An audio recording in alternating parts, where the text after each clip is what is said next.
Hello and welcome to the editorial reading. My name is Akash Veer and I am reading The Hindu. आज के इस editorial में एक ये पुराना है, ये है रिलेटेड टू अल्लू अर्जुन का अपीयरेंस बाहर आना। और जब अल्लू अर्जुन बाहर आए थे पुष्पा 2 से रिलेटेड, मतलब लोगों से मिलने के लिए, अपने रिव्यू लेने के लिए, बातें करने के लिए, तो बहुत सारे लोगों की भीड़ वहां पर इकट्ठी थी और उस भीड़ में मच गई भगदड़। भगदड़ जिसे इंग्लिश में बोलते हैं स्टैम्पीड। ये दिख रहा है आपको, स्टैम्पीड, ठीक है। स्टैम्पीड मतलब भगदड़, ठीक है। N unavoidable tragedy. तो राइटर ने इसमें लिखा है कि ऐसी ट्रेजेडी बहुत बार होती है। कई बार किसी ऐसे ही सेलिब्रिटी के मिलने की वजह से हो जाती हैं, कई बार कोई बाबा, कोई रिलीजियस कोई ग्रुप हुआ, रिलीजियस लोग रिलीजियसली इकट्ठे हुए और सडनली कोई ना कोई वहां पर भगदड़ हो जाती है या कोई गड़बड़ हो जाती है। तो इसी स्टैम्पीड के बारे में है। पुलिस और जो भी मतलब ऑर्डर, लॉ एंड ऑर्डर को कंट्रोल करने वाली अथॉरिटी होती है, तो उनको क्या कुछ करना चाहिए, कैसे इस सब चीज को रोका जा सकता है। और इस आर्टिकल में, आज के आर्टिकल में लिखा हुआ है कि इंडिया वर्ल्ड में नंबर 1 पे आ रहा है स्टैम्पीड के मामले में, भगदड़ के मामले में दुनिया में नंबर 1 पर आ रहा है, ठीक है। तो आज का आर्टिकल शुरू करते हैं। And I was busy somewhere so I was not able to upload the videos. तो शुरू करते हैं। Let us read, because as usual, as I always say, reading is the most important part of our daily vocabulary. अगर आपको अच्छे से लिखना है, अच्छे से पढ़ना है, अच्छे से पढ़ना सीखना है, so the only thing you have to do is read daily. One article is enough, okay, because you have plenty of words. बहुत सारे वर्ड्स आप देखते हो, सीखते हो। मैं यहाँ पे आपको उन वर्ड्स के एक्सप्लेनेशन दे रहा हूँ, थोड़े से उनके एंटोनिम्स, सिनोनिम्स बता रहा हूँ। एक आध उस वर्ड के बारे में और कुछ बता सकते हैं, तो वो एटलीस्ट एक वर्ड का मतलब पता चल जाए, it becomes sufficient, okay? And oh, I forgot, happy new year, okay? Happy new year. May this year give you all the blessings, all happiness, joy, whatever you wish. May all the wishes of yours come true and enjoy. आगे चलते हैं। So शुरू करते हैं, ठीक है। As tragic as it is, India is arguably the country with the highest number of stampedes and resultant injuries and fatalities. ठीक है, यहां पर एक वर्ड आया है फैटल। यहां ये एक वर्ड आया है फैटल, फैटल से बना है। फैटल का मतलब होता है डेडली, खतरनाक, घातक। एंड फैटल में ITY लगा दिया जाए, फैटल्टी, तो इसका मतलब हो जाता है डेथ। डेडली से डेथ, ओके, डेथ। तो फैटल्टीज हो जाती हैं, बहुत सारी फैटल्टी हो गई, बहुत सारी मौतें हो गई। इंजुरीज हो जाती हैं। रिजल्टेंट मतलब जिसकी वजह से, एज अ रिजल्ट। रिजल्टेंट मतलब as a result, okay. So as tragic as it is, मतलब जैसा कि ट्रेजिक दिखाई दे रहा है, इतना ट्रेजिक ही है, जितना दिख रहा है उतना ट्रेजिक है। India is arguably the country with highest number of stampedes, ठीक है। दुनिया में सबसे नंबर 1 के ऊपर हाईएस्ट नंबर ऑफ स्टैम्पीड्स होती हैं भारत के अंदर।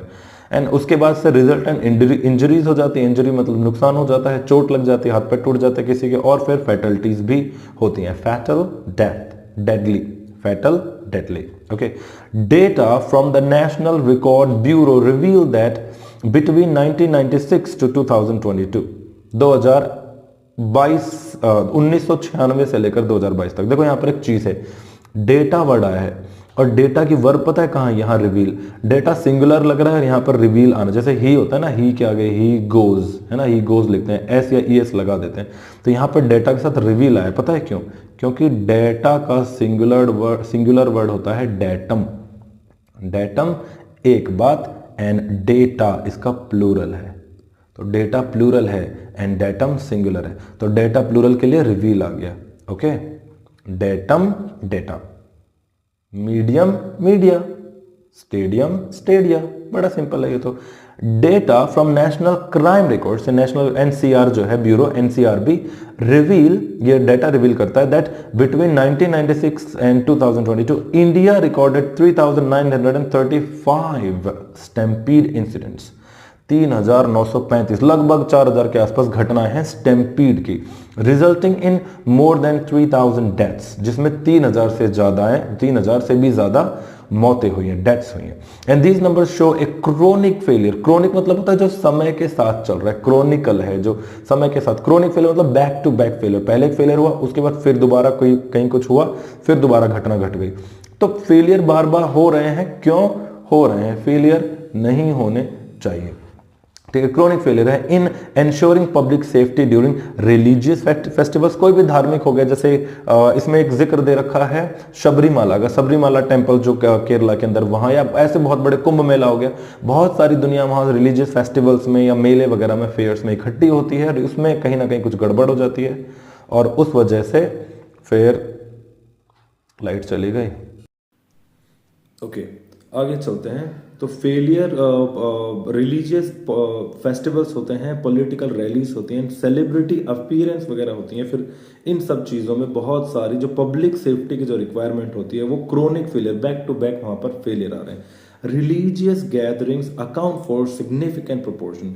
सिग्निफिकेंट मतलब होता है अच्छा खासा, ठीक है। जो रिलीजियस गैदरिंग्स होती हैं धार्मिक, वो अकाउंट फॉर मतलब होता है मेन रिस्पॉन्सिबल है, अकाउंट फॉर मतलब मेन मुद्दा है बोल सकते हैं। तो जो रिलीजियस गैदरिंग होती है, धार्मिक जो बैठक होती है, बहुत सारे लोग, कोई बाबा आ गया, उसके पीछे पीछे बहुत सारे लोग आ गए, उस सेंट के पीछे, सेंट या साधु या कोई ना कोई ऐसे बाबा लोग जो होते हैं उनके चक्कर में। और ये significant proportion of these tragedies, tragedy कोई भी मिस हैपनिंग को ट्रेजेडी बोलते हैं, कहीं भूकंप आ गया, आंधी तूफान आ गया, वो ट्रेजेडी है। तो रिलीजियस गैदरिंग है account for significant proportion of these tragedies.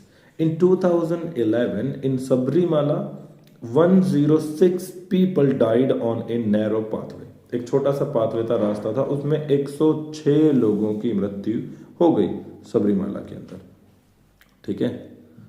वो केरला के अंदर है, ठीक। एक बार फिर से इसको दोबारा से रीड करते हैं। Till then you can write. As tragic as it is, India is arguably मतलब होता है कि बोलने के तौर पर हम आर्ग्यू कर सकते हैं, हम दावा कर सकते हैं, ठीक है, दावे के साथ, is arguably the country with the highest number of stampedes and resultant injuries and fatalities. Data from the National Crime Records Bureau revealed that between 1996 and 2022, India recorded 3,935 stampede incidents, resulting in more than 3,000 deaths, जिसमें 3,000 से भी ज्यादा मौतें हो गई हैं, ठीक है।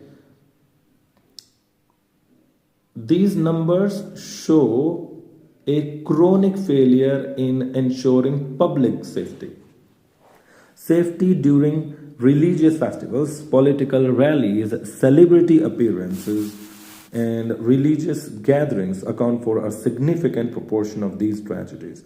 In 2011, in Sabrimala, 106 people died on a narrow pathway. पतला से कोई रास्ता था, उसमें 106 लोगों की मृत्यु हो गई। सेलिब्रिटी अपीयरेंस, जैसे कि ये अल्लू अर्जुन वाले केस में होगी, सेलिब्रिटी अपीयर हुई, अपीयर मतलब होता है सामने आना, अपीयर से अपीयरेंस। जब भी किसी के पीछे लास्ट में ENCE या ANCE मिलता है तो वो नाउन होता है, abstract noun, abstract noun, okay. Significant है यहाँ पर, सिग्निफिकेंस हो जाएगा, ठीक। तो ये था, आगे चलते हैं। इन 2013 during the Kumbh Mela in Allahabad 36 people were killed at a railway station due to overcrowding. बहुत ज्यादा क्राउडिंग होगी जहां पर 36 लोगों की मृत्यु हो गई रेलवे स्टेशन पर। Political rallies have also proven deadly मतलब वही घातक सिद्ध हुई है। पॉलिटिकल रैलीज होती हैं, वहां पर भी कहीं ना कहीं कोई भगदड़ मच जाती है और मृत्यु होती है। In 2014, more than 30 people were killed in a stampede at Gandhi मैदान in पटना। स्टैम्पीड में 2014 में 30 से भी ज्यादा लोगों की मृत्यु हो गई गांधी मैदान पटना के अंदर।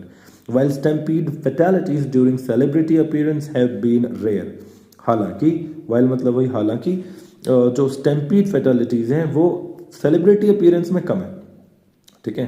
दे point to the danger combination of fan fervour and poor planning have been rare. क्यों? क्योंकि दे पॉइंट, और ये यहाँ पर ये पॉइंट कर रही है, सारी जो घटनाएं हैं, ये सारी घटनाएं पॉइंट टू, इशारा करती हैं कि डेंजर कॉम्बिनेशन है। किसका डेंजर कॉम्बिनेशन है? एक तो फैन फॉलोइंग का, फैन फर्वर वही फैन फॉलोइंग, भाई इतने सारे लोग जो सीरियसली पागल की तरह सामने आते हैं, और दूसरी चीज है पुअर प्लानिंग। ये दोनों चीज आपस में अपोजिट है। जितने ज्यादा फैन है, जितनी ज्यादा भीड़ है, उतनी ज्यादा तगड़ी प्लानिंग होनी चाहिए, लेकिन हो नहीं पाया और इस वजह से घटनाएं हो गई, ठीक है। आगे देखते हैं। During a promotional event for the film Pushpa 2 the rule at Hyderabad Sandhya theatre, a surprise appearance by Telugu actor Allu Arjun led to a stampede. अब यहाँ पर क्या हुआ कि जो अल्लू अर्जुन है तेलुगु एक्टर, उन तेलुगु एक्टर की एक मिनट, जस्ट अ सेकेंड।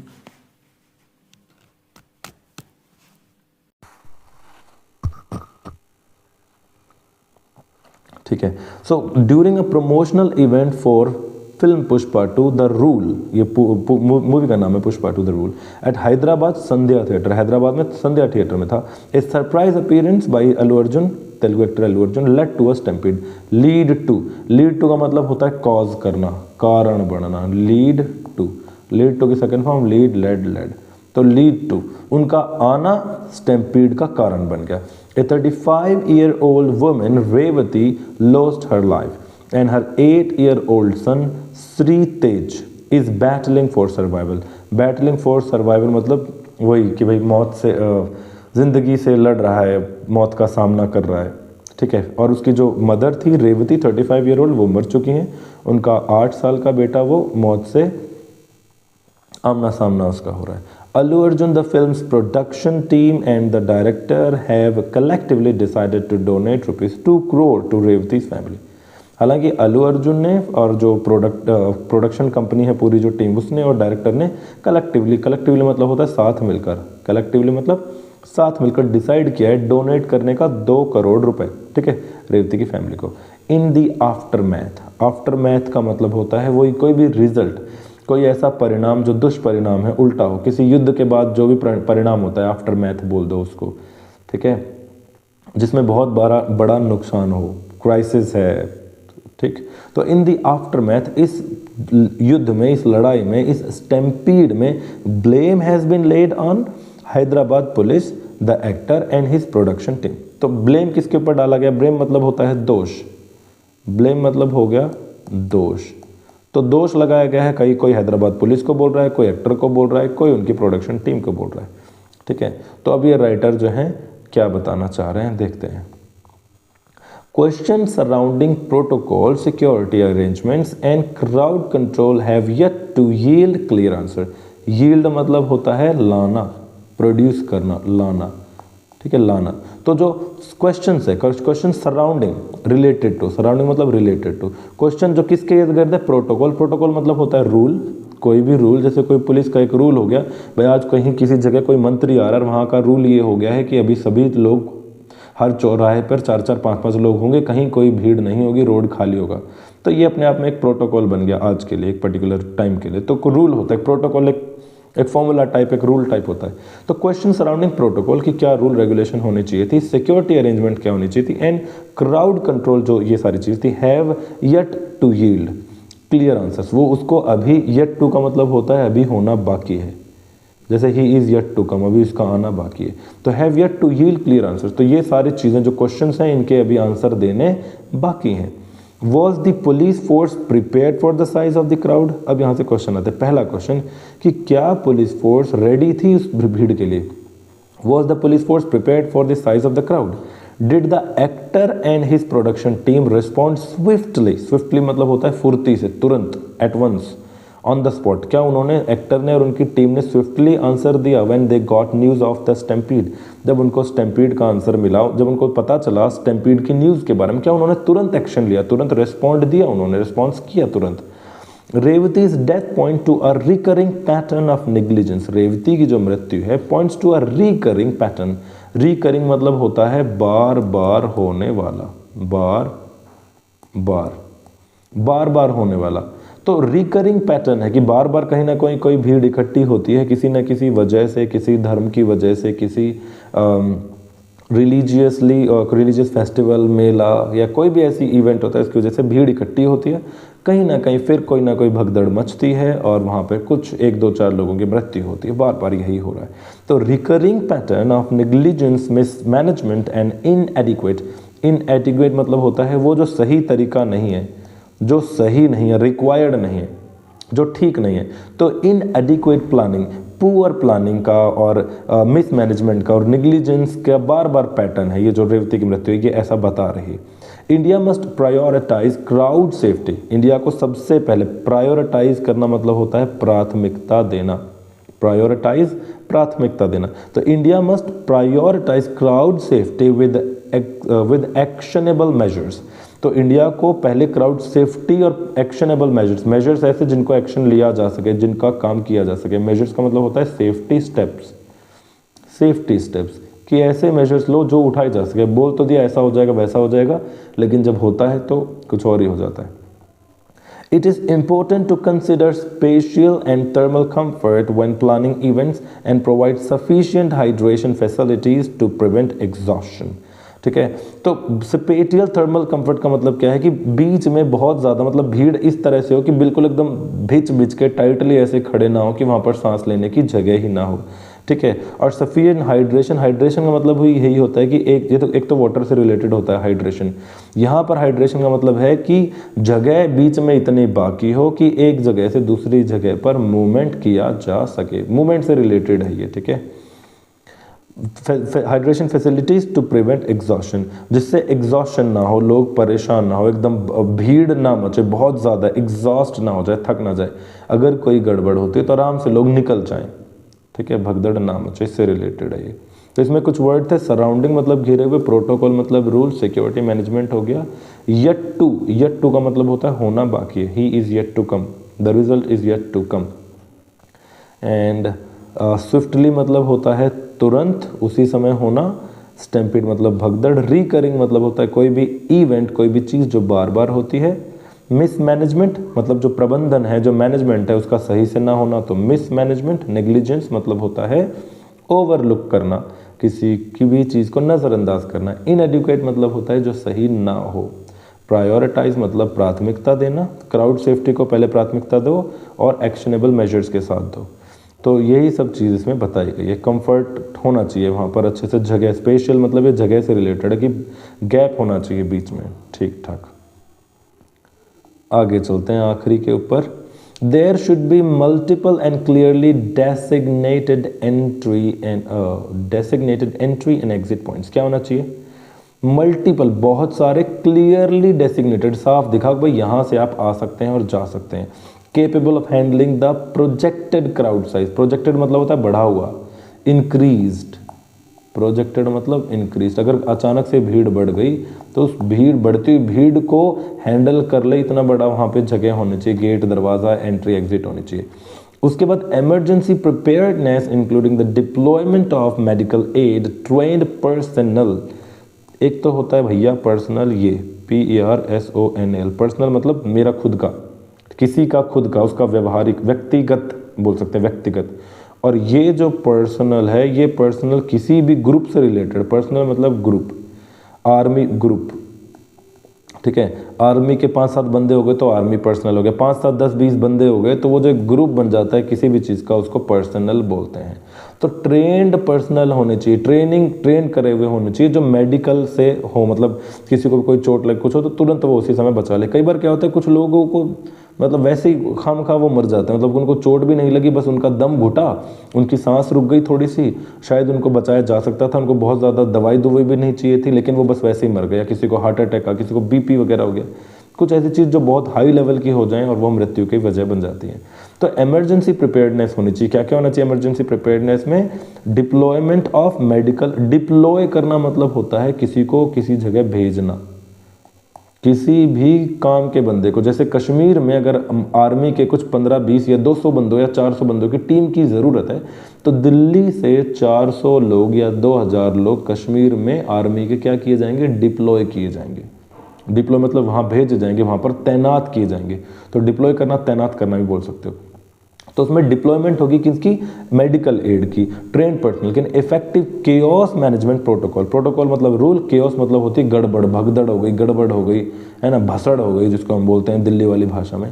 तो एकदम से जो भसड़ या भगदड़ होगी, उस केओस मैनेजमेंट के कुछ प्रोटोकॉल्स होने चाहिए। Must be a non negotiable standard, और ये एक ऐसा स्टैंडर्ड होना चाहिए जो नेगोशिएबल नहीं है। नेगोशिएबल मतलब होता है कि जो मान भी लिया जाए, ना भी माना जाए, ठीक ठाक है, काम चल जाएगा। तो नॉन नेगोशिएबल कि वो सारे चीज़ अगर मौजूद हैं तो ही आगे काम चले, तो ही कोई सेलिब्रिटी आए, तो ही आगे प्रोग्राम हो, अदरवाइज कुछ ना हो, ऐसा होना चाहिए। India ought to ensure, ought to का मतलब पता है क्या होता है? ये मॉडल है। पहला मॉडल मैं बताता हूँ, शुड, जिसका मतलब होता है चाहिए, नॉर्मल किसी केस के लिए, जैसे कि तुम्हें वहाँ जाना चाहिए, यू शुड गो देयर। ठीक है, ज़रूर जाना चाहिए, इसके लिए हम बोलते हैं यू मस्ट गो देयर, तुम्हें ज़रूर वहाँ जाना चाहिए। और तीसरा मैं बताता हूँ ऑट टू, जहाँ किसी की मोरल ड्यूटी होती है, नैतिकता की बातें होती है, बहुत इंपॉर्टेंट बात होती है नैतिकता से रिलेटेड, ह्यूमैनिटी से रिलेटेड, वहाँ पर यूज़ करते हैं ought to. India ought to ensure the safety of its citizens whether they gather for faith, fandom और पॉलिटिक्स। फैंडम वही फैन से बन गया था, फ्री से फ्रीडम, फैन से फैंडम। चाहे वो अपने फैन के चक्कर में, मतलब वो किसी के फ़ैन हैं इसलिए इकट्ठा हो रहे हैं, चाहे वो धर्म के लिए, फेथ के लिए इकट्ठा हो रहे हैं, चाहे वो पॉलिटिकल रैली के लिए, किसी भी चीज़ के लिए इकट्ठा हो रहे हैं, इट डजेंट मैटर। वेदर का मतलब क्या होता है, कि या चाहे, ठीक है। इंडिया मस्ट एंश्योर, इंडिया को एंश्योर करनी चाहिए सेफ्टी उसके सिटीजन्स की। फिर चाहे, वेदर मतलब क्या होगा, चाहे, फिर चाहे दे गैदर, वो इकट्ठा हो, चाहे फेथ के लिए, चाहे फैंडम के लिए, चाहे पॉलिटिक्स के लिए, इट डजेंट मैटर। इंडिया को उनके प्लान पूरे अच्छे होने चाहिए, जो भी टीम है प्लान को उस जगह पर कंट्रोल करने वाली, बेसिकली पुलिस फोर्सेस होती हैं, ठीक है। So it was all about today's article. 2 words I am going to ask and you have to answer me in the comment box below. Okay? पहला वर्ड है, ओके, पहला word protocol और दूसरा word है stampede. You have to write these words. इनके answer बताओ हिंदी में, English में, जैसे भी लिखना है कमेंट बॉक्स में। Till then take care, bye bye, have a great time ahead, happy new year once again.